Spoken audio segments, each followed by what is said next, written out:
Bahasa merupakan sesuatu hal yang sangat penting untuk menyampaikan maksud atau keinginan. Begitu pula bahasa tersebut merupakan bagian dari kesempurnaan sebuah peradaban.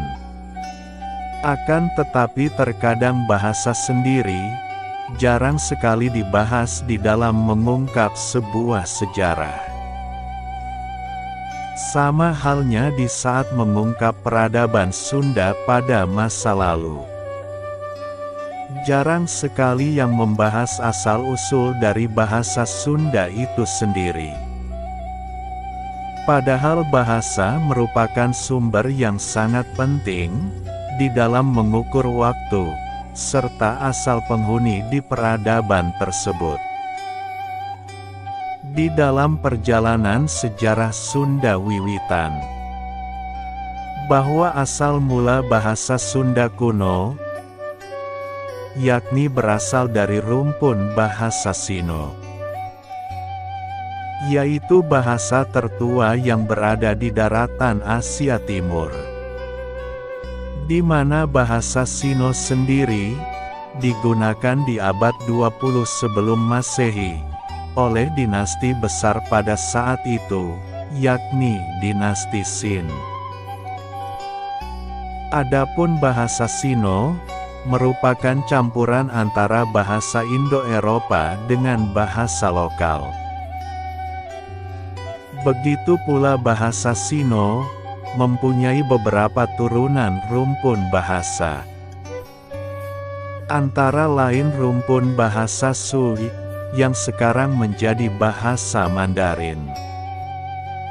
Kemudian rumpun bahasa Hel yang menjadi bahasa Mongolia kuno. Dan juga rumpun bahasa Sang yang menjadi bahasa Sunda kuno. Dan masih banyak lagi turunan-turunan dari bahasa Sino sendiri.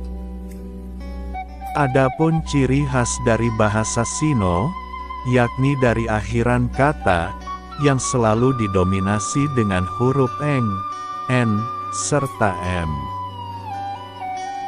Sama halnya dengan bahasa Sunda pada zaman dahulu, yang dimana akhiran katanya selalu didominasi dengan akhiran eng, n, dan juga m.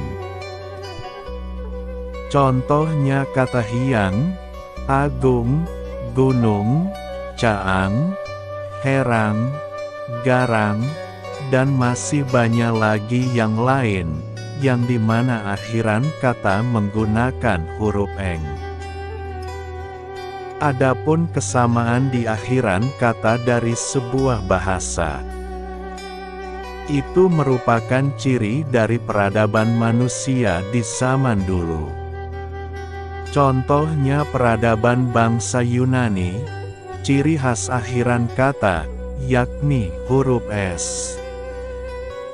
Kemudian peradaban bangsa Romawi, ciri khas akhiran kata, menggunakan huruf I.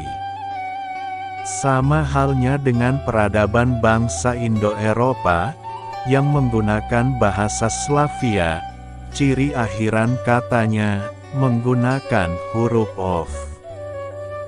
Begitu pula bahasa Sanskerta, dominasi akhiran kata, menggunakan huruf A.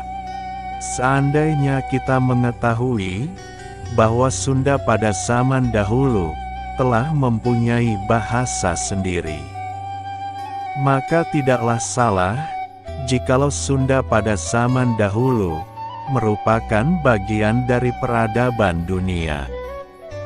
Dan Sunda pun merupakan bangsa yang besar, karena Sunda sudah mandiri di dalam berbahasa. Dengan berjalannya waktu, bahasa Sunda kuno akhirnya sedikit demi sedikit terkikis oleh zaman. Sekarang bahasa Sunda kuno tersebut tinggallah serpihan-serpihannya. Adapun periode perubahan bahasa Sunda kuno dimulai di abad 10 sebelum Masehi, Yang pertama, bahasa Sunda kuno, tercampur dengan bahasa Sansekerta. Contohnya bahasa Sansekerta tersebut, yakni kata jiwa, kata rasa, kata marga, dan masih banyak lagi kata-kata yang lainnya, yang bercampur dengan bahasa Sunda. Kemudian di abad 3 sebelum Masehi, bahasa Sunda kuno pun tercampur pula dengan bahasa Hindi. Contohnya kata dari bahasa Hindi, yakni kata acar, kata campaka, kata kaca, dan masih banyak lagi kata-kata bahasa Hindi yang tercampur dengan bahasa Sunda. Setelah itu di abad 1 Masehi, bahasa Sunda kuno tercampur pula dengan bahasa Pali.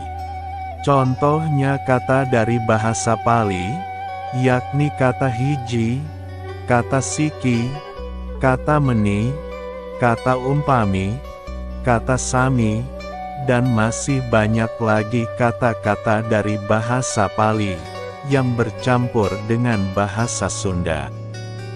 Kemudian di abad 6 Masehi, bahasa Sunda kuno pun tercampur dengan bahasa Galuh. Adapun bahasa Galuh sendiri, yakni bahasa Sunda yang akhirannya dibubuhi kata Contohnya kata dari bahasa Sunda Galuh tersebut, yakni kata galih, kata malih, kata alih, kata milih, kata abah, dan masih banyak lagi kata-kata Galuh yang bercampur dengan bahasa Sunda kuno. Begitu pula di abad 10 Masehi, bahasa Sunda tercampur dengan bahasa Melayu kuno. Contohnya bahasa Melayu kuno tersebut, yakni kata gambar, kata samar, kata dapur, kata sumur, dan masih banyak lagi kata-kata dari bahasa Melayu kuno tersebut, yang tercampur dengan bahasa Sunda. Kemudian di abad 13 Masehi, bahasa Sunda tercampur dengan bahasa Arab. Contohnya kata dari bahasa Arab tersebut, yakni kata korsi, kata salasa, kata bada, dan masih banyak lagi kata yang lainnya. Lantas di abad 17 Masehi, bahasa Sunda tercampur dengan bahasa Belanda. Contohnya, kata ketel, kata baut, kata jalikeh, kata koprol, dan masih banyak lagi kata-kata yang lainnya. Itulah perjalanan bahasa Sunda dari mulai asal, sampai dengan sekarang, dengan segala perubahan-perubahannya.